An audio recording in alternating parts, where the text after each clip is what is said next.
What's happening, podcasters? I'm Brian Ensminger with another episode of 1000 Podcasters. I'm here to help you launch, improve, and sustain your show. Today we're going to talk about the first part of the ACME-M method for producing your podcast. And you might be thinking to yourself right now, what's the ACME-M method and why should I care? And we're going to talk about that in just a minute. But before we do that, I've got a couple of questions for you.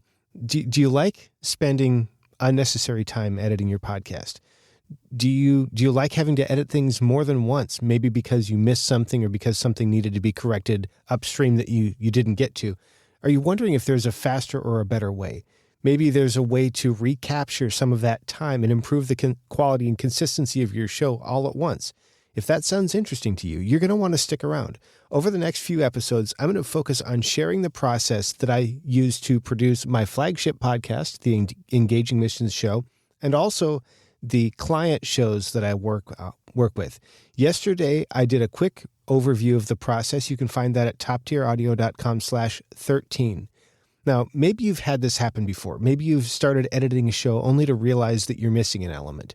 Maybe you're missing some music or an intro or an entire track for an interview.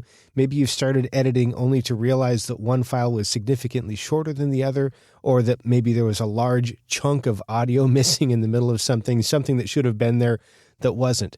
I know that's certainly happened to me in a variety of different situations. Sometimes I've worked with files that were recorded over remote services like Zencastr or similar services where there was clicking, or maybe the tracks didn't line up right, or there was pieces missing. I've seen that happen. I've also had, oftentimes it's client files that are recorded on location. I'll get these files and maybe there are multiple voices, all at different volumes, all on one track. Or maybe there's a low quality on location recording. Maybe there's a lot of background noise.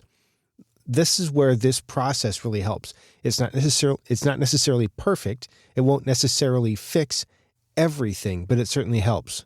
I can't replace missing audio. This part won't do that, but what it does do is set you up for success. And I know that in my experience, if I skip this step, I almost always have problems. The same kind of thing happens in my day job as an analyst. If I skip the first step of assessing my starting point, I almost always have problems later. And that's what we're talking about, the A for the ACME-M method. We're talking about assessing our audio, making sure that what we have what we need before we get started. Today I'm going to share with you what I look for when I assess audio and also some of the tools that I use.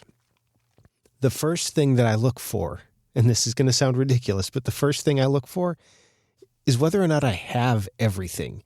Do I have all of the intro files? Do I have all of the music and the bumpers or any ads that needed to be inserted, or do I have all the interview files? If there are multiple files for co-hosts or things like that, do I have all of that? One of the tools that I use pretty religiously for my own show and for some of the other shows that I work with are production notes. And I typically keep those in Google Sheets or Google Docs. It makes it easy to collaborate. It makes it easy to keep track of things. And I can use this not only to track the specifics of the files, but if I really want to go there, I can also use Google Sheets or Google Docs for some of the other parts that I'm going to talk about as well as I start talking about assessing the audio. But the first part is just, do I have everything? Because it's not going to work to start if I'm missing an element. I can always go back and re-edit, but my goal is to not have to edit things twice. So I want to make sure I've got it all. After I've confirmed that I have everything, I'm going to start looking for obvious issues. And if there are obvious problems, things that are going to need to be addressed or things that maybe can't even be addressed, I might want to take notes of that in Google Sheets or Google Docs, something like that, to keep track of things. Things I'm looking for when I'm going through the audio to look for obvious problems. Are the files the same length? Are they roughly the same size? If I've got 2 tracks for co-hosts or interviews or multiple tracks, and they all start and stop at roughly the same time, I should have the same length. And if I don't, there's a potential problem there. I'm going to look for things like, are there multiple voices on a single track? Are there large gaps of silence that weren't expected? I'm not talking about one person's talking and the other person's quiet. I'm talking about big pieces of stuff that are just missing. Are there noticeable differences in the audio levels? Are there wide changes of volume within a single track or perhaps across tracks? Is there an unpleasant tonal balance? Are there digital artifacts or compression? Are there issues from the original recording? Maybe there's clipping, or maybe there's hiss or reverb, room reverb. Maybe there's some background noise. Maybe there is clicking. So I'm going to talk about some of the tools that I use to do this kind of thing when I'm doing this. Often I'll start when I'm looking for files of different lengths. I'll just look on my computer. I use a Mac, and I'll just look and see, is the the length for each one roughly the same? I'll look at the file size, same thing. I'm looking for files that are roughly the same size, as long as they're the same format. I'm looking for something that's about the same size. I might open it up in a piece of software to check for things like unexpected gaps or background noise. And a lot of times the tools that I use for this, I like to use Isotope's RX7 because that gives me a good view of background noise and potential issues and tonal balance and all that stuff all in one. If you don't have that, you can also use a stereo editor like Twisted Wave, or I've even known myself to open them up in Hindenburg. And I might just, before I even think about editing, I might just open up the different files and drop them in there and just see if it looks consistent. I'm not even necessarily dropping them into a project file. I'm just dropping them in to take a look at that. So you can use a variety of different pieces of software, but often it's really the simple things to check. Checking to make sure that the files are roughly the same length and duration, checking to see that they're roughly the same size, and then comparing them to each other for volume differences and things like that. During this time, you might want to take notes if you see things that are going to need to be fixed. For example, if the tonal balance is unpleasant, you might want to note, hey, this voice is a bit muddy, or this voice sounds a bit harsh, so that when you go to some of the stages later, it'll make it easier for you to go back and go, okay, now what? I know what I need to do here.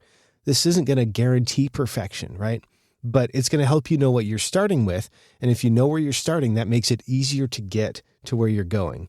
And it'll definitely help you save time and improve over time because you're spending time focusing on what you got from the starting point. And it's always better, if you can, to fix the recording rather than to fix it in post-production. So if you take this time, you'll start noticing things that can be addressed as part of the recording process and then don't have to be addressed as part of the post-production process.